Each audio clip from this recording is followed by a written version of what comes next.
order to establish yourself, you need to play to your strengths. If we look at the research from positive psychologists, and positive psychologists, they don't look at what happens when humans break. They look at what happens when humans thrive, right? When they're on top of their game, and there's a scientific study of that. So I won't bore you with all of the details. Please do Google it and get into depth. I might put a recommended reading in as a recommendation. But in a nutshell, they were able to, through their research, distill some of the habits or the key common traits that these individuals had who were thriving. And guess what? One of them was that they focused on their strengths. It doesn't mean they forgot about their weaknesses, and they used their strengths to deal with those weaknesses. They were positive thinkers, so that when something happened, you have two choices, right? You can go positive or you can go negative. The majority of those who were happier and who were thriving kind of took that positive approach. And then there's a few others, but for me, the fact that the strengths-based approach is in there from the psychologist. Martin Seligman is like the godfather of positive psychology. The science is there as well to back it up. And it's true, and it's funny how, as I've seen it going to different organisations now, and there's been a change, mindset change. I think people are getting it, whereby in the past, I remember when I was a permanent employee, comes around to objectives, and you got your free positive things, your free development points, but the whole conversation seemed to be on the development points. And research has shown now that actually focus on your development points, it's only going to get you to average. And actually, if you focus on your strengths, that's going to get you up there. And I even take it to sport. We're going to take all sorts of things. It's just high performance. Yeah, if you look at someone like Lionel Messi, he's probably got some weaknesses, but we don't focus on the weaknesses because his strengths are so high that you work on that day in, day out. That's what's going to get you to the elite. And it's the same in business. If your strength is presenting, you need to be working on that presenting skill, polishing it up. I'm not saying forget the weaknesses, but I think that's the misconception. When you know, sometimes when I speak to people in HR or even clients, and then we kind of go down that route where we're focusing on the strengths, they think that okay, well, I can just do the bits that I like and I'm energized by and forget the rest. No, it's not like that. Because if your role, give me an example. It's accountancy, let's say, and attention to detail is not your strength. You don't enjoy it, you're not energized by it. Results is not your thing. You're in the wrong role. I'm sorry, you are in the wrong role. That's deep. Right? So I've been studying for 3 years. I've been sweating. I've been working hard. You're telling me that actually I'm in the wrong place. That's what you're telling me. If you want to really perform at the highest level, it's going to take you a lot longer and a lot of your energy and your resources to get there. I'm not saying you definitely want to do it. I'm saying it's going to be a lot more difficult than if you were using and tapping into your natural strengths. So we're talking about I'm here. You got to be smart with this, because you can spend years and years slogging away, and you still might not be recognised. Whereby there's someone who has a natural strength. And they work on it. Maybe they had a bit of a development plan through feedback. People saying to them, you know, you're really good at this part, or you really come alive when you do that.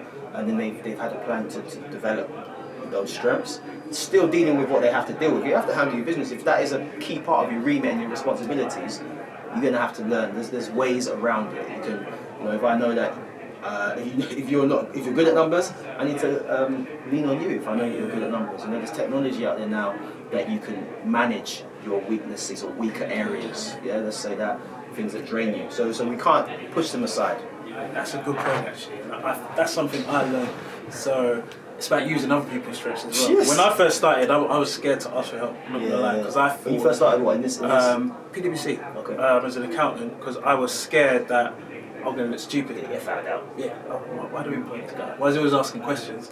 But I realised that actually I should have been asking more questions, because that in itself is a strength. Yes. But then also finding out the strengths from other people, building and using it. But what I wanna know is, all right, say I'm someone who's trying to establish myself in my place of work. How do I take this? What do I do to understand my strengths to therefore use it? Any tips? Okay, so over the years it can get cloudy, right? And establishing you're likely listening to this in HR, looking after people, or yourself are new in your career, right? So think back to the feedback that you have had, and it doesn't have to be, if you haven't had that many years in your industry, think back to maybe school, college, uni, any other organisations you're in, even your parents. What type of feedback have you had? And look at the trends in terms of what you've been doing. You're likely to see a bit of a theme that could also relate to the workplace. It might be that, you know what, you're just a people person, you're just connecting with people. Or it might be that you don't really like collaborating. You are kind of tasked, just get it done, head down. These are all things that you should take in consideration when making your kind of career choices and maybe your next move in terms of your career development. That's what I would say. Obviously, if you're fortunate enough to have a mentor or a coach who can give you really honest feedback, or a manager who's seen you in work, obviously there's the performance side of things. I think that could also indicate for you. And then there's the assessments. You mentioned we're both accredited by a company who has built this amazing tool called StrengthScope, built by psychologists, and is accredited by the British Psychological Society. That gives you accurate results, right, in terms of assessing out of all of the strengths that are there, what your top 24 are, or what your 24 are, and how you're rated by them. So, if you have an opportunity to do an assessment like that, that will really say. Yeah. I mean, and saying that we use the tool a lot for the coaching, and it gives real insight. People realise why do I do certain things? It's because of those strengths, and why am I energized doing it? And it's good. Another thing you talked about, which I liked, is people. And I remember working with a guy called Liam. He kind of pulled me aside and he said, "I see some things in you." And we'll talk about this later, about how other people see us and how we see others. But having the right people around to actually pull you aside and say, actually, there's a strength there in you. Because we don't always see the things for ourselves. Who are we talking to? Who are we spending time with? So that's why mentors are good, and even peers that we work with. If you have the feedback, some people don't. Some people aren't. They don't find it easy to give feedback. On the flip side as well, if somebody's just looking deflated every day coming to work and moping around, that's also a feedback that needs to be given. To that you're not in the right function for you. And I think people did say that to me back in the day. Oh, you should do this, you should do that. But I thought, how I wasn't able to translate it into, okay, right, I'm going to switch from this to this. So I just do a little tweak here and there, do a tweak there. But it took a long time for me to actually work out an actual plan where I basically had to create it myself. I had to create my own dream role, But But in terms of others, I guess I'll throw the question to you. What would you say, those who are watching or listening, if they want to identify their strengths, what should they do next? Yeah, I think on top of what you said, I think that reflection time is important. Sit down and think about your role. All right. What are some of the key highlights of this role? When am I actually energized? When do I feel like I'm actually on a roll? When have I got good results? All these things. When are people sort of talking about me, or what are they coming to me for? So that reflection time, and put some of them thoughts and notes down, will kind of tell you, all right, these are strengths that I have. And also look around. Maybe higher up in your organisation, where do you see people performing, and there's something inside of you that's energized? Because I talk about the inner ambition and what's inside of us, and it's what's alive in us. And when we feel alive, there's probably a reason for it. So on top of what you've said, definitely doing that assessment, having some coaching one-to-one can really help, or even in a group. I think if you add all those things together, but do it on a regular basis as well. Not just do it once, do it over a period of time, and then form that picture. I've got a vision picture up, and it shows some of my strong points. So whoever you meet with or talk to, you can clearly say, these are my strengths. Just imagine you can bump into someone in the lift tomorrow, and they say, all right, what are your strong points? You should be able to name them pretty quickly. I'm a good presenter. I'm good at dealing with people. I'm good at problem solving. I'll give some examples. And that's setting you on your way to establish yourself. I spent a lot of time just trying to find out how I could use my strengths fully and have my strengths be acknowledged and appreciated. So I was in the wrong role quite a few times. I could get by, I could do what I was doing, but I kind of always knew that I wasn't firing on all cylinders. So, relationship building, strategic thinking, developing people, That's kind of what I do. It's in my DNA. People tend to share a lot with me, whether it is their challenges, their fears, their ambitions, and they just, they always come to me for that. And I'm really interested in what makes some people tick. So I had to kind of go learn from some of these maybe bad decisions, reevaluate as to what my strengths were.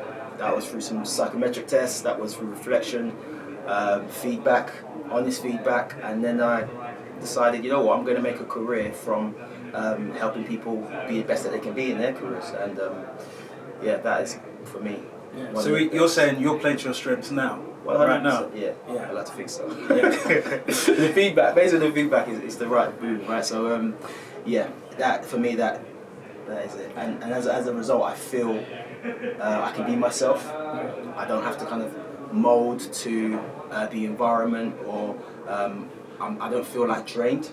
Yeah. Before, it's like, 'cause you can learn how to, you can adapt, right? You can do things in terms of competencies and skills, but the natural abilities, your personality, sometimes you can hone it down a bit too much, and that's what I was doing. So what we're saying basically is that to really establish yourself, to make an impact, you have to know your strengths. So I was hearing you talk about know what your strengths are, which isn't always easy.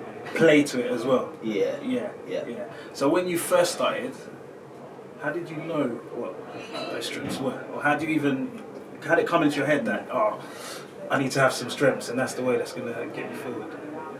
Okay, so if I go back sort of 8-9 years, I wouldn't have been able to articulate it how I can now. Yeah. But you can tell through like the impact that you have, so the results that you're getting, maybe how people respond to you, whether it is the work you do or it's how, again, if I mention people or relationship building, the reaction, or maybe the actions people take as a result of what you do. So you can base it based on results. That's one way. Where it became kind of black and white is through appraisals. When you're in work and you're getting certain appraisals and you're seeing the themes that always comes up, certain patterns, and also kind of what makes you come alive. You know, you have to like join the dots with that. I would say I think what you're saying, that's the key thing when you say come alive, because for us, and we're both StrengthsCoach professionals, we use it as a tool to assess people's strengths. One of the key things from StrengthsCoach says that actually strengths are the things that energize you. So it's not just what's good at, and that's what I see when I go to different clients. People are doing things maybe because they're good at it, but ultimately there's a next level when you're energized by something, because that's when you're going to put your focus in, that's when you're going to want to learn more, that's when you're really going to be use it to your maximum. I remember working with a client recently, it was a one-to-one coaching. She came from another country, had a good role, good position, moved into a new role, and I could just tell from her morale, she could do this new job with her eyes closed, but she wasn't really making any impact. And it's because even though she was competent, there was no energy there. It wasn't really a strength. And we began to work, talk, and she began to realise that actually my strengths is all around relationships. My strengths around getting out the best of people, leading, creating new ideas. And over time, she said, you know what, I basically need to change roles, which she did, and now it's like a different person. So I think that's a clear example of when you know your strengths. Just a disclaimer though, because for some people, they're okay just having a job where they can get by, they can do it at the average, and they don't need to have so much fulfillment. But I know in terms of how I am as a person, if you want to get the most out of me, and I want to get the most out of me, that's just how I'm built. I have to be enjoying what I do, and I have to be using my strengths. So some people might be listening or watching thinking, well, I don't really like this job, but I'm pretty good at it. And I have loads of clients that they're very good at what they do because they have the skills and they've learned how to do it, but they're trained as hell. But they're getting the check, they're collecting their coins, so... But I guess we always want to talk about establishing yourself. And is establishing yourself just about getting paid? I don't think so, because I was an accountant, and good job, good position, started at PwC. Whenever I said to someone, I work at PwC, everyone's like, yes! But inside, it's great company. PwC is a fantastic company, but my work as an accountant, it didn't energize me. I found it hard to sort of put those numbers together and do those audits, and it's night and day between now when I am training, I'm coaching, I'm energized. I still have times in the morning, like this morning, daughter kept me up all night. So I still have times like that when like, I don't want to wake up, but when I come into the, it's like the light bulb comes on. And that makes it when you have to put in the extra hours. One of the things actually I have to be aware of is because I love what I'm doing so much, I could overwork because it doesn't feel like work. There you go. There you have it. There's a challenge for you. Go away, reflect, get some feedback. If you want to get an accurate assessment, put that investment in yourself, or ask your manager or whoever's in charge of that learning and development piece to recommend some tools for you, or drop us a line and we can direct you as to some of the reliable and valid tools that are out there. Okay, cool. Well, it's been great. It's great talking, great chatting. Hopefully you've got some food for thought and you can use some of this information. As Derek says, hit us up, email, subscribe, follow, and we'll be back with some more. Establish yourself.